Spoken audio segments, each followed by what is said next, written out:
President of Court, please place the skull cap on your head. You speak Hebrew, do you? I do speak Hebrew, but I want to testify in Yiddish. President of Court, please, go ahead. Please place your right hand on the Bible now.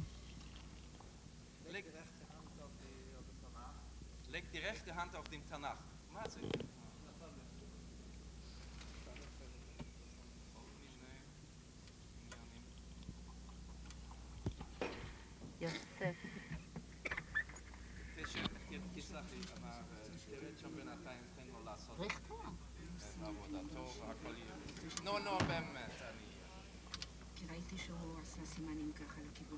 All the previous remarks which were not translated were connected with a technical hitch about the microphone. Please say after me, I swear by God Almighty that my testimony in this trial will be the truth, the whole truth, and nothing but the truth. You may remove the skull cap from your head, and please give us your full name. Reznick Yosef. If you wish, you may. Those who remained in Maidanek in Lublin. Where were they taken, Mr. Reznick? They were all brought to field number 5 at Maidanek. What happened to all of these people on the 2nd and 3rd of November 1943? As they were being brought to this field 5, the whole columns would be sent to the graves. The gate was opened and all men were driven into those graves, driven to their death while the band played. The band kept on playing all the time, and they chose the music so that the people, the inmates, should not see and not notice how the others were being taken to their death.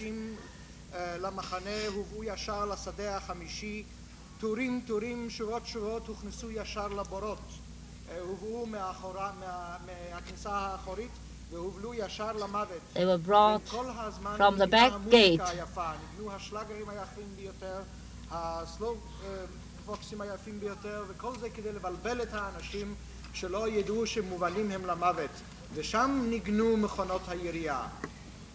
And in the graves, the machine guns worked all the time near the graves.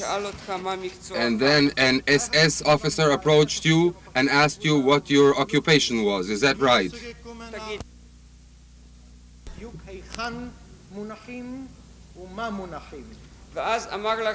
And then he told you to start digging, yes. Right? Yes. You began digging, and what did you discover? Mit dem Mal hat sie die Schufel gegeben als ein Glitz. Hab wir getroffen auf einen Kopf von einem Menschen. Und sie sah raus von unter als ein Reach, nicht ein guter. I was digging with my spade, and after 2 or 3 earthfuls of the spade, I felt that the spade hit something hard, and then I saw that it was the head of a human being. There was also a bad smell all around. I'll ask you the questions about this subject. Now, you wanted to stop working, but Rolfinger came and shouted at you. Is that so? Und sagt, was bist du stehen geblieben? Du weißt nicht, dass da liegen Figuren, sagt Reznick screamed at me and said, "Why did you stop working? Why did you halt? Don't you know that there are bodies buried in this grave?" Well, in other words, you had opened a mass grave. Is that right? Yes. How many bodies were in the grave? Dort ist in der ersten Gruppe, das ist gewesen bei 150 oder bis 170 Meter der Länge. I'm asking how many bodies there were in the grave.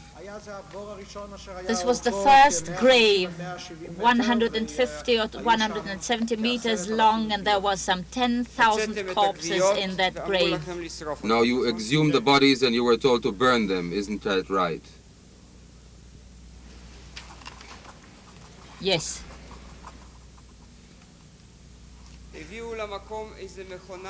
Did they bring a kind of a grinding machine to the place? Man hat gebracht am Mehl zum Mollen die Beine. Noch Verbrennen ist geblieben die Beine, sind gestanden unsere Chevre, und man hat gesiebt die Beine, und dabei haben sie gestanden gleich und zugenommen das Gold. Oder das ist geblieben Gold oder Zähne von den Menschen. Und die Beine hat man gebracht in eine Maschine, was hat gemollt. Und später noch einmal hat man zerfiert die Mehl von den Menschen, die Beine, die Pool auf die Felder. Und das ist gewesen sehr bitter, mit das nicht die kennt halten Mäuler viel laufen. They brought a grinding machine to grind the bones, and then the ground material would be sieved and they would remove the gold fillings. The bones, after burning the bodies, were ground. And then the dust of the bones would be taken to the fields to be spread over the fields. The smell was terrible. One could hardly breathe. And thus you continued working for quite some time in opening graves? Mit diesen Menschen? 3 months. How many graves did you open during that period? 8 oder 9, genau kann ich nicht sagen. 8 oder 9.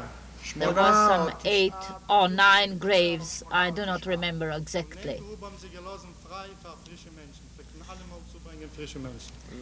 One of the graves would remain open all the time for new corpses. The new corpses would be coming on all the time continuously.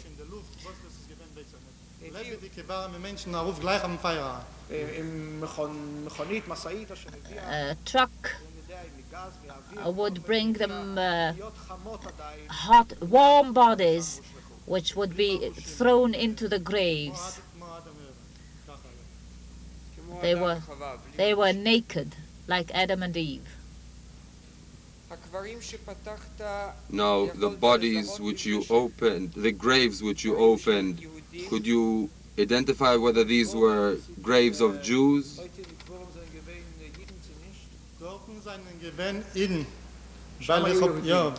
There were Jews there, because I found many documents, and there were bearded Jews. There were those who used to perform the slaughter, the ritual slaughter, the Jewish ritual slaughter. How could you recognize that they were?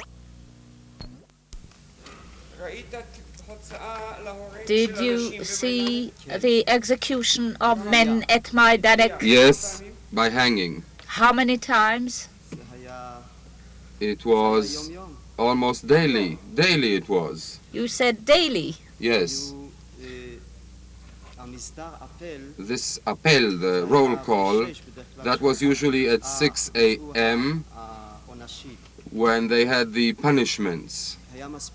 It was enough for a sentry to take down the number of an inmate and to hand it over to the senior, the camp senior. And then during the roll call, the inmate would be called. President of court, this is the elder of the camp, and other words to the interpreter of court. And then they would call this inmate. There were punishments by hanging and then by beating, according to the transgression. For what offense would they be hanged, and which offense called for beatings? For neglecting work, this could have been hanging. Absence from work also. Well, absence from work did not really exist. I meant being away from work for a few moments. Or even if the sentry, the guard, just didn't take a liking to you. And then in the presence of the entire camp, without any explanations, the people would be hanged. They had to undress, climb up on a chair, and they would call the man to step forward, to come out of the line and tell him to mount the gallows. Did he know before? No, he did not know before. Who would be the hangman? The SS. And there were also punishments by beating. The beatings, they had this special chair designed for that purpose. The inmate had to enter into this chair. His hands were put inside and his feet, and the lower part of his body was exposed, and on both sides 2 SS people were standing, and they had whips in their hands. And they would beat him, and the inmate had to count the blows. Were you also flogged in this way, in the yes. same way? How many floggings did you get? It was 3 times. I was whipped 3 times. Once it was, but I was then told that I did not reach 25 floggings. I fainted. Apparently, I also relieved myself in the course of this. And then again, strokes of the lash repeatedly? Yes, yes.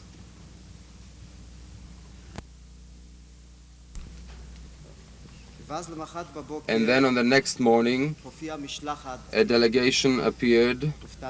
We were surprised to see SS people. And in the center, I saw Eichmann. In the center of this commission, you saw Eichmann. Yes. Is this the man you saw at the time? Well, he has changed, but his features have not changed. I remember that well. The moment when they first said that, when I heard that there were searches for him, now, I knew this was the man.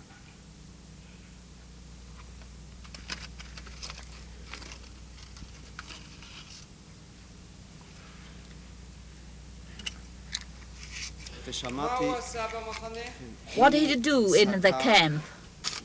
He reviewed very superficially what they had. I was at the end of the line. I was low. I was not so tall. And when he passed, I heard something saying, take a whole pile away, something like that. Yes, das ganze Haufen wegnehmen, he said. Judge Halevi, please repeat the words in German. Das ganze Haufen, is that all? Das ganze Haufen, yes. Wegnehmen. Who said it? Eichmann said that.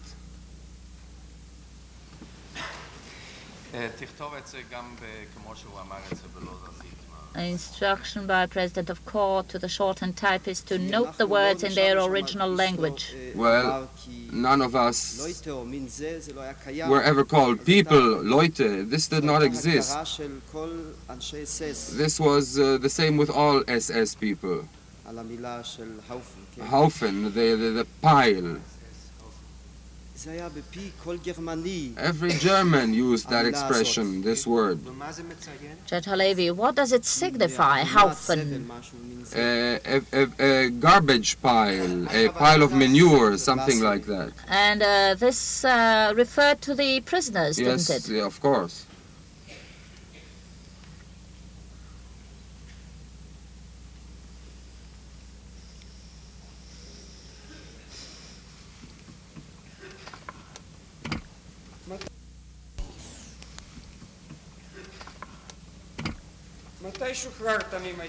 When were you liberated from Maidanek? In 1944, the beginning of 1944. As a Christian? Yes, as a Christian. You were called to the commander's office And what were you told? I was told, at first I thought that my end had come, because this was the way for hanging people usually. They would call them by the loudspeaker. My number was called, and I was told to report in the office. There we stood for several hours. I saw some of the people, I knew some of the people who had been there, mainly Polish boys. There were no Jews among them. And then we were taken to a house. It was known as the Red House in Maidanek. There, this was the office of the administration. And an SS man came out who spoke Polish and told us that we were free. But first, we had to sign that we would never tell what we had seen. When was that, the date? It was in the spring of 1944. Attorney General, was there a case of a Jew being released from Maidanek? No. That he was known to be a Jew and released. Was there such a case ever? Never. Dr. Savatius. None was left. There was a dog that I saw. Whose was that dog? That dog belonged to one SS man from camp number 3. We called him Bedel. He was actually responsible for the showers and what was indeed gas chambers. Later on, this dog was passed to Unterscharführer Paul. He called the dog Mensch, and when he set the dog on the prisoners, he said, "Man, attack the dog." He said, "You are actually my representative. You are my deputy." This is what he would say to the dog. Then whoever was caught by the dog would be killed by the Germans, because the Germans didn't like to see any wounded people, any sick people. I was bitten twice by that dog. I still have the marks on my body. This was a pure fluke that I really remained alive in spite of it. There was another dog, but it was a bit weaker. The other one was extremely big, was as big as a calf, so to speak. First of all, he would overthrow a man right away, and the men attacked by him were completely helpless. And after work, people were simply afraid to approach the area where the dog was to be expected. And they would walk a distance of about 300 meters. I have here a sketch drawn by one of our other witnesses about Sobibor. By permission of your honors, I do not have a copy of this diagram, but I would like the witness to point out a number of places in this sketch. He identified them. He says the sketch is correct.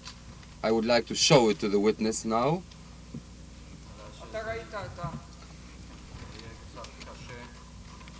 It is President of court, it will be a little difficult because either he sees it or we do. Mr. Hausner, could the witness approach the bench? And perhaps we could also approach by your permission. Dr. Savatius, President of court, Dr. Savatius, could you also please come to the bench, and we shall all of us look at this sketch. Mr. Hausner, where did you get to in the trains, or where would the trains be arriving? This was within the camp. It says here on the sketch, SS train. Is that inside the camp? President of court, I see that your voices are not carried because you are not speaking into the microphone. We shall have to make some kind of an arrangement here.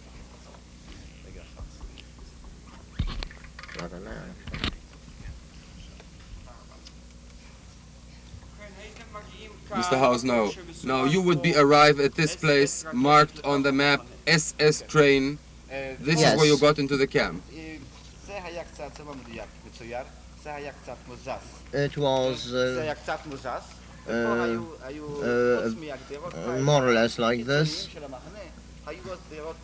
There were also internal barbed wire entanglements, and people were brought to such a place.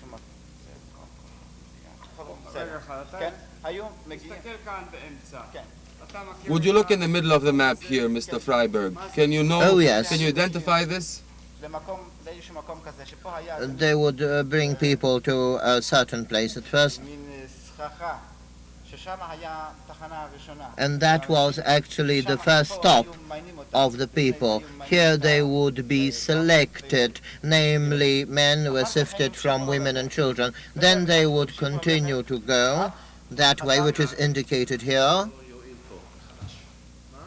President of Court, I see it is still not, the arrangements are still not good enough, your voices are not carried. I think the witness should return to his, to the witness box. It is a little difficult to arrange it in this way.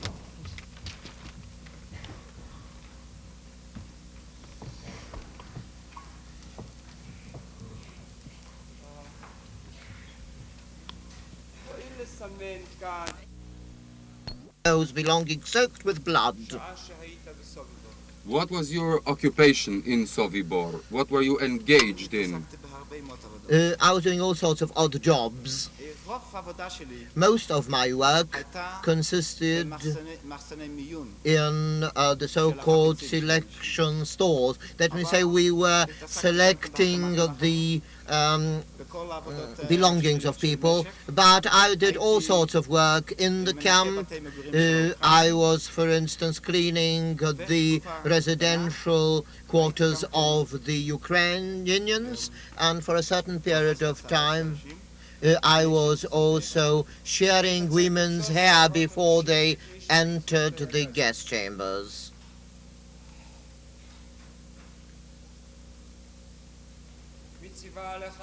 Who ordered you to perform this work?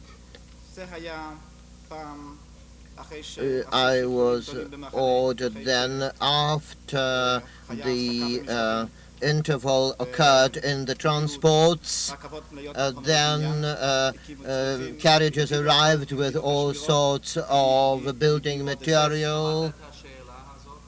President of Court, did you understand the question? Then they built. Mr. Hausner, who gave you the orders to cut off women's hair? This was SS Ganeski. President of Court, men and women? Only grown-up women. What would be done with the hair? When we returned from there, then we saw big bags, and we loaded those bags with hair. Do you know what happened to the hair later? We put them on trucks. What happened to your group, the 150 people? How long did you stay there? How many of you survived after a month? About 50 people. What happened to the others? All of them were murdered in all kinds of ways. Part of them were burned, part of them were gassed, some of them went mad and were shot at immediately by the Germans on the spot. Did you try to commit suicide? Yes, I did. I made an attempt. I hadn't slept that night. This was after the case of a suicide of my friend.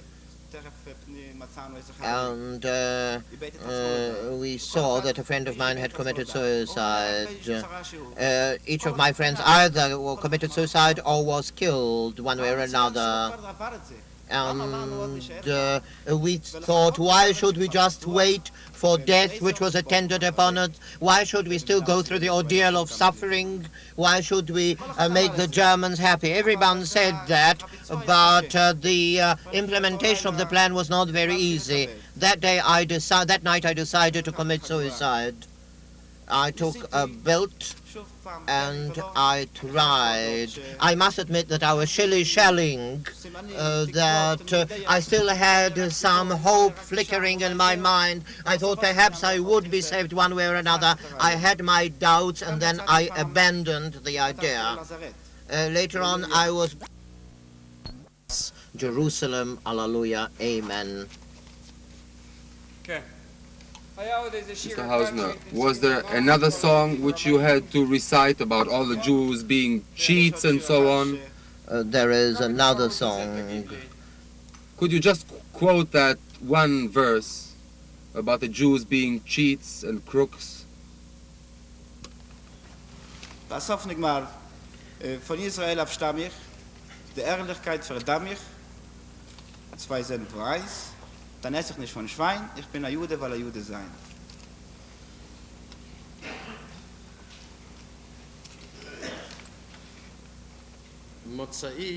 There was another song, I come from Israel. The song started, I despise honesty. I do not eat pork. I am a Jew, I want to be a Jew. Mr. Hausner, there were also horrible types of torture, weren't there? It beggars all description. It is very difficult to relate about it now because it's almost impossible to believe it. I can tell you about one day out of all those horrible days we passed. This was the selection day. They would begin the selection of belongings, and we managed to bring all the belongings into one big pile, and the supervisor would come, and we saw that there was an open umbrella on a roof. This was about the height of 7 meters. One boy wanted to close it. He wanted to. He was ordered to close it and had to climb a building and fell down. But just because he fell down, he was given 25 strokes. This was at the height of 5 or 7 meters. An open umbrella was suspended. He was supposed to close it, and he fell down and was beaten to death.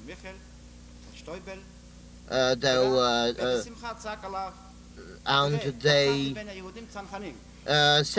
one said, I found among the Jews parachutists. This is what the SS men said. And then he would ask one man after the other to climb the rooftop and open the, and close the umbrella. As a matter of fact, almost all the people fell down, and each one who fell down was beaten to death. And the dog which was on the spot would accompany the strokes by his bites. And other people were shot on the spot, so that all the people who were working there would pass through that ordeal. Later on, they would invent other little games. There were, for instance, cases that people had to run and be shot at. 5 people were bound up, their trousers were bound with a rope, and they were filled with mice. Mice were stuck into the trousers, and they had to stand at attention. But of course they could not hold out. They were beaten horribly. And this is how it went on, and the Nazis amused themselves. And when this was over, there was one Jew, Paul, and other Germans called him Ivan the Terrible. Yes. Ivan the Terrible. Yes, that's what they called him. Half of his beard was shaved off, half of his head, and one of his eyebrows. A Jewish barber had to do it to him by instructions. And they always had to appear at the roll call, these two people. Shaven, I understand? Half shaven, yes, half of their face. And they tortured him horribly. I often heard him plead to be shot, but he was always brought back alive after all these tortures. And then they ordered him to go to this box office which they had, where they had the drugs, and they brought a few bottles of drugs, and he was made to drink the stuff. He became yellow and dropped as if he were dead. The German ordered for water to be brought and spilled over him. He was beaten, but he felt nothing. He was numb. This took almost all day until the man again came to our camp, the Scharführer. He said that a board should be brought, and people had to walk along that plank very slowly, step by step, and sing the march, the morning march. On that day alone, I don't know how many died, but I saw a few incidents with my own eyes. I think 5 or 6 people at least died within my eyes. I saw that. What you saying? And these tortures, I should like to say something else about it in general. They made animals out of us. People had to walk on all fours and bark. And there was one man who for several days, his function was to run all day like a dog on all fours and bark and grab at other people as if he were a dog. And they invented various things. In fact, they disrupted work through these so-called amusements. Often we just simply couldn't work. It couldn't be called work, it was just for their amusement. Yes. To what unit these Germans belonged? SS. An SS man, I understand, who told you that he couldn't possibly carry on this work any longer. Is that so? Yes, yes. It was an extraordinary case, an exception. I was working in laying a narrow gauge railroad, which was then used for the bodies and for carting off the bodies and the wounded people, and I was laying that track. And there was one German, Getzlinger was his name. He was a horrible sadist. He would kill people with his hammer, with hammer blows. And one day I came there for work, and there was a man named Untersturmführer Schwarz, I believe his name was. I'm not too sure. And as much as we were afraid of these SS people, I always feared a new man even more. We saw a new SS man, a senior officer.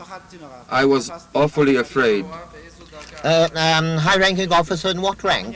Untersturmführer. Relatively, this was high-ranking for our concepts. I loaded a lot of these railroad pieces of the rails on my back, and he said, "You're mad. Why do you load so many of these pieces on your back?" So I unloaded one rail, and he came and took off another few rails, and he stopped me again. He said, "We have time. You can walk slowly." So I walked slowly, and this is how I worked that day. When I came home in the evening, I related this incident to the people, and it became a legend. And there was this legend then that there is an SS man who behaves like a human being. At first people would refuse to believe it, but others encountered him. We saw him when the transports came. He walked about very ashamed. He would sometimes he would say a good word, but he would hide his face. He would be ashamed. He stayed there for about a month or 6 weeks, that's all. And once he came in the evening to our barrack and told us. I didn't know where I was being brought to. I didn't know this in advance. And when I learned, I immediately asked for a transfer, he said. And I'm leaving you now. He shook hands with some people and wished us to survive, that we might survive, and he left. He was an only case. A very, certainly an only case. There was something, another case, but this was an old SS man, but this was different. All the others, it wasn't that they only carried out instructions. They rejoiced in this. I think they invented the instructions. Well, if they only had followed instructions, they would exterminate people. But these tortures, that was not part of the instructions. And there was one man who was transferred because his tortures had disrupted the work, and they had to transfer him. I decided to wait until the uprising took place. The date was set for the 14th of October. This was a Thursday, I believe, from 3:30 until the roll call 4:15. We had to kill every German coming our way and run. Where did you take arms? We had no arms, but a number of girls and children who polished shoes for the SS men and cleaned floors, other work. They, during the very last hours, stole a few hand grenades, a rifle, a submachine gun, and a number of pistols and brought them into the camp.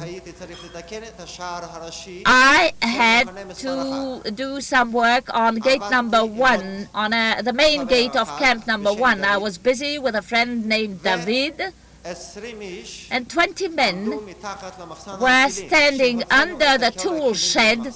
When we removed all the tools, we put in 2 boys into the shed, and the Germans had all kinds of luxury things they ordered to send home in this tool shed. The man responsible for the work in this workshop sent to call the SS men that his order was ready. Untersturmführer Neumann was first to come in. He handed the horse to me and entered the carpentry. He was a small man, and he entered the hut. Slower, Mr. Biskowitz, please, with your description. Entered the carpentry, the man, and never came out. This Untersturmführer, he was commander of the camp at the time. He was killed in the carpentry. I saw an SS man go into the shoemaker's workshop, and he was killed there. Later, on a bicycle, entered one of the Ukrainians, and he was killed also in at the shoemaker's shop. And the Germans had not yet noticed that there was an uprising? No, they did not notice. When did they notice? Frankfurt he noticed something after Neumann was killed. He was walking about with a whip, shouting. He noticed, and he was afraid to enter the camp. 13 Germans were killed in this way, and a number of Ukrainians, altogether some 18. I saw the men coming from the woods, killed the 2, put them on the cart. They killed the men at the shoemakers. Whom did they kill? The Germans, the SS men who came into that shop. What did the others do in the meantime? The others were waiting for the sign to attack the munitions dump. I had to give the sign. But at the last moment, Bauer arrived with drinks for camp number 2, and he was looking for laborers. He did not notice that everybody was busy on a different job. This was exactly a few minutes before the uprising. Took me and David to camp number 3.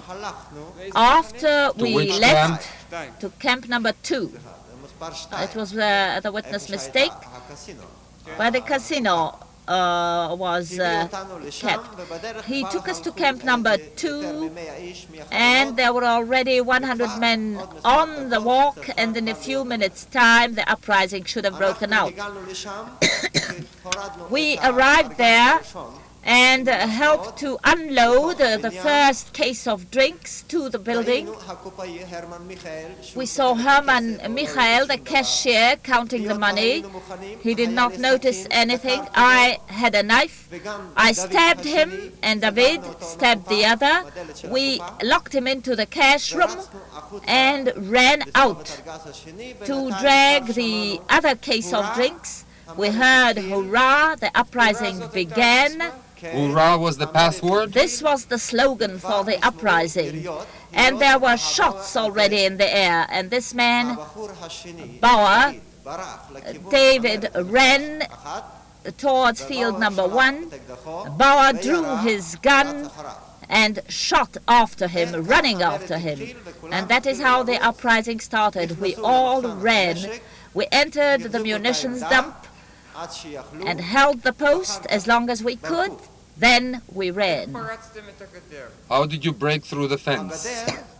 The fence, I could not run towards the fence.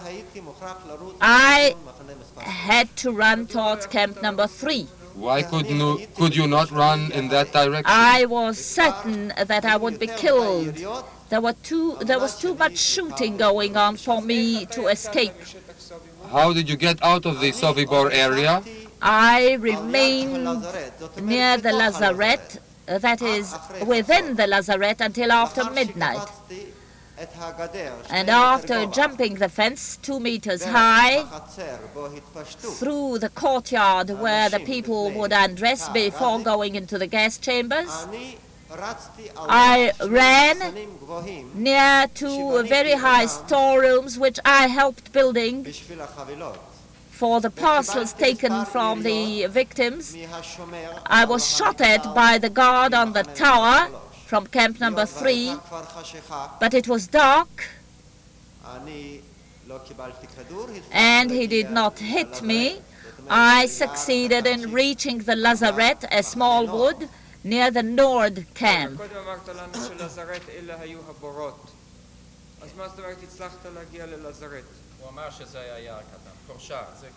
President of court, he said it was a little clump of trees. It shows on the sketch. If the court permits, I shall explain regarding the names of a number of camps. President of court, the question is, it's pretty obvious. This was within among the trees. Yes, this was amongst the trees, but in this Camp Nord, they stored munitions. I was lying in the lazaret until after midnight and did not know how to get away. I kept on running. Later, many SS men came with the Ukrainian officers and began shooting towards me in my direction, believed that no one was there and left at night.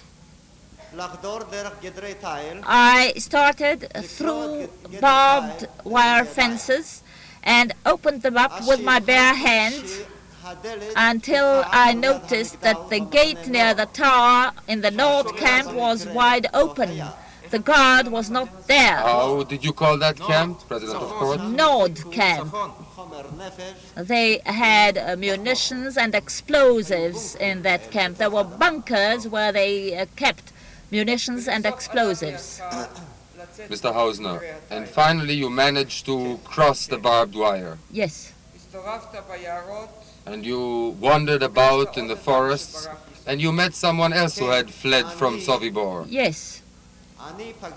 I met, the first Jew I met was 4 months later.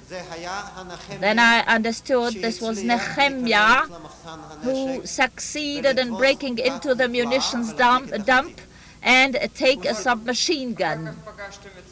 And then you met Sasha? Later we met Sasha. And all of you joined a partisan group. This is a shortcut, but too much of a shortcut. President of court, of course. Witness. When we entered the cellar, we saw inscriptions on the wall. These inscriptions said, "No one leaves this place alive. Whoever can should save himself." Every day and every night, 2 or 3 of us are being taken away and they do not return. No one survives this place very long. When people are taken to work, they are being shot, and immediately in the first night we lit a little candle and we saw these inscriptions on the wall.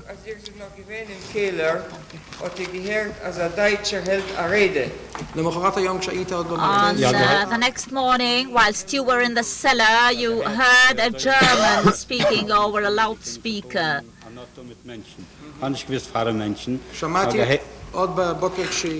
In the morning, when we got there, when the truck arrived with people, we did not know how many people, but we heard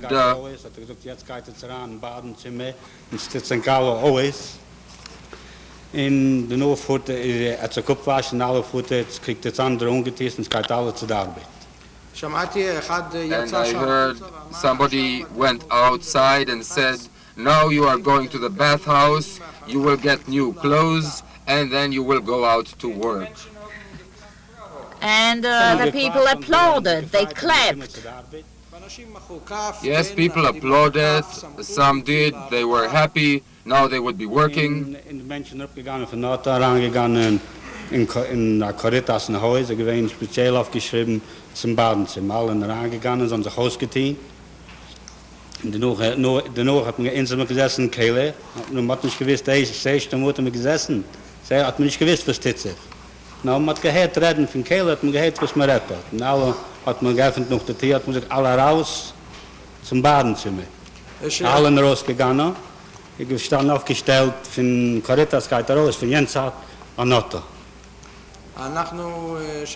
We heard how the people were told to go to the bathhouse. They all passed through the door into a long corridor. We did not know exactly what was happening. We were in the basement, in the cellar, but we heard what was happening outside. They were all told to go to the bathhouse, and they went through this corridor and through this gangway, and then there was a truck on the other side. People boarded those trucks. They went on to the trucks. Die assessmenten met patekjes en ze hergenommen, zijn ze aangejukt notera. People saw these trucks and did not want to board them, but there were SS men with great sticks, and they beat the people and forced them to board the trucks. What were those trucks? Ze gewesen een ganzen Ziel gemacht, blechen een ganzen Wend. Da hinten gewesen 2 Tieren. But do you know now what these trucks were? Today, do you know what they were? Yes, I know now. These were trucks that were completely sealed. They had 2 doors. Yes, now I know what they were. They were trucks where people were locked up inside, and when gas was piped into the trucks. What happened to you on the next day?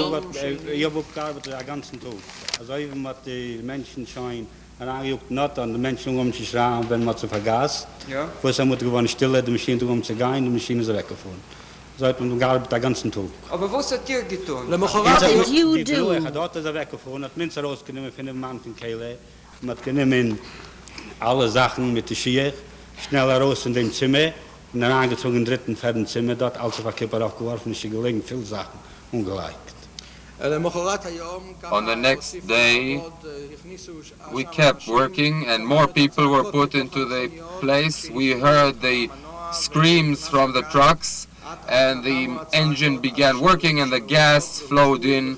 Then the shouts died off, and we, 5 of us, were taken from the cellar, and we had to take the objects, the clothing and the shoes left behind, and put them in a room which was already full of shoes and clothing. And in the evening, the people came back from work in the woods. Und sie gekommen, aber es hat schon gefehlt, 2, 3. So haben sich gerade gekriegt zur Arbeit. Hat man sie bald geschossen. Und sie verzeiht erst, bis dort titzig. They returned from work, but 2 or 3 were already missing. These people had grown weak and they no longer could work. They were shot and left behind at the place of work.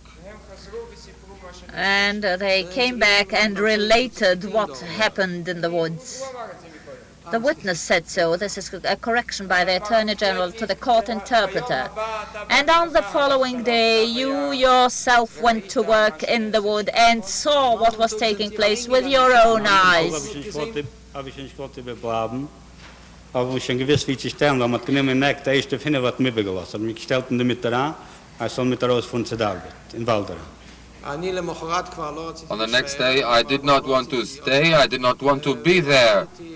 I was among the first 5 who were taken outside to work in the forest.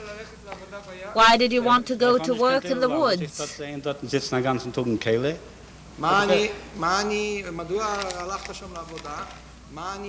Well, why should I have stayed there? Why should I have stayed in the cellar all day? I didn't want to do that. What were they doing in the woods? That's where they dug the ditches. There were 25 people there and they were all digging trenches. Das ist noch gewesen für 2 Tage vor Jahr, 1941. Aber 1941. We would leave early in the morning, 6:30 a.m. It was dark. It was in the winter. It was 2 days before the New Year. It was at the end of 1941, before the New Year. You dug graves, and then a truck arrived, or one of those trucks. Nog da hat gegruben die Griebe, und gekommen die Autos zu gehen mit angejuckten Menschen. Hat man rausgenommen 5, 6 Mann. Und man hat gemisst rausschleppen die Menschen, hat man geöffnet dort, hat man Ballen ziehen gelassen. Bis dort gestanden, haben wir nicht 2, ist rausgegangen. Das ist eine Reue von den Menschen, von der Motto. Und man hat gemisst rausfahren von allen Menschen auf der Erde. Neben der Griebe. Nicht herup in der Griebe, nur neben der Griebe. When the trucks arrived, we still were not permitted to approach them. We had to wait until the truck had stopped for a few moments, 2 or 3 minutes, and fumes were coming out of the trucks, and we had to wait, and then 5 or 6 people opened the doors and take the bodies and place them near the trenches, right near the trenches.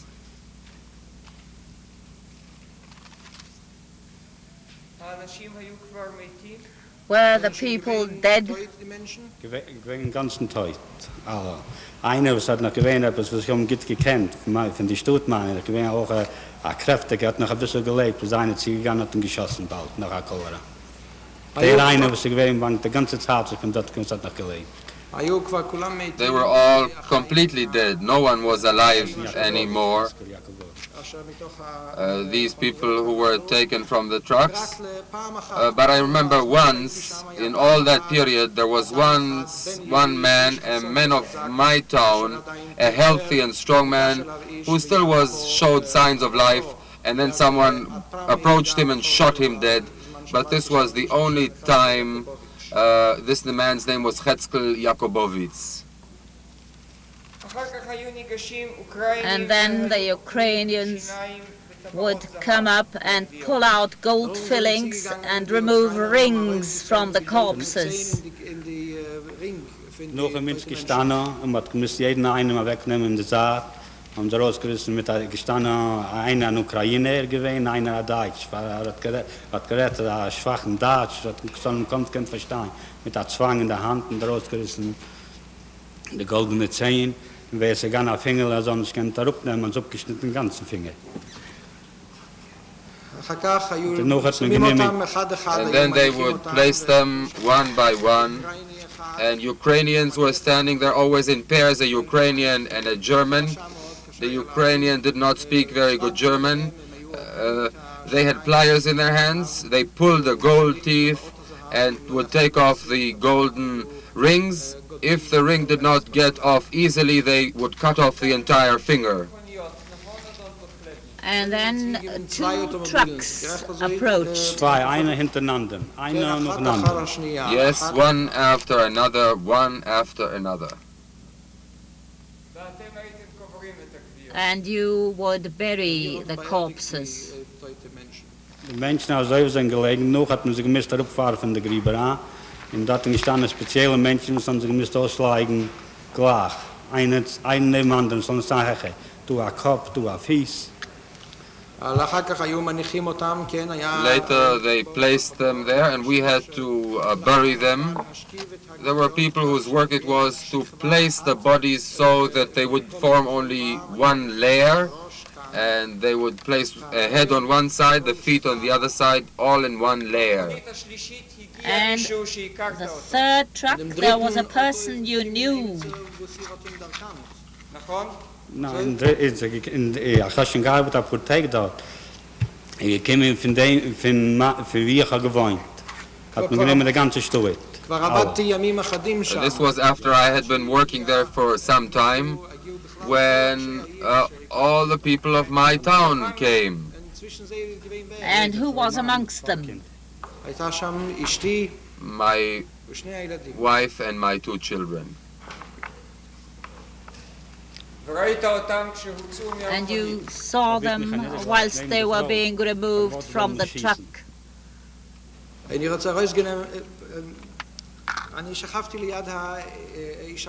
I lay near my wife and two children, and I wanted them to shoot me.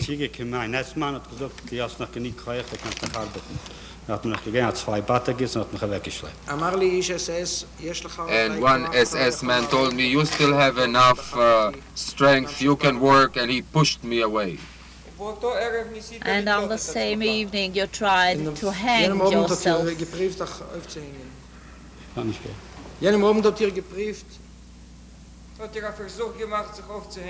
Nou, ik ben zeker op de nacht, maar ik wil niet meer leven. Aber ich wollte aufhängen am der Geweiher und Dübel nicht gelassen. So hat gesagt, ich weiß, Yiddish sagt, hast noch auf, der Augen hast noch Hoffnung. Hast mir noch etwas Hoffnung herauszukriegen. That night I came home and I wanted to hang myself, but my friends would not let me. They said, as long as your eyes are open, there is some hope. Perhaps you will be rescued in some way. And a few days later, you escaped. Nog ik weet na jaar, had men niet gearbeid. Die tijd nog in mijn water gaan ze de arbeid om omgaan te klaren wie zij hier met nog einnemen, wie zij met daar etwas rausspringen. So hat man nicht gekriegt mehr. Man weiß, man wird nicht raus mehr mit dem Leben, aber es hat ins Gelingen ja nicht. Immer gefahren zu der Arbeit. And then it was the new year.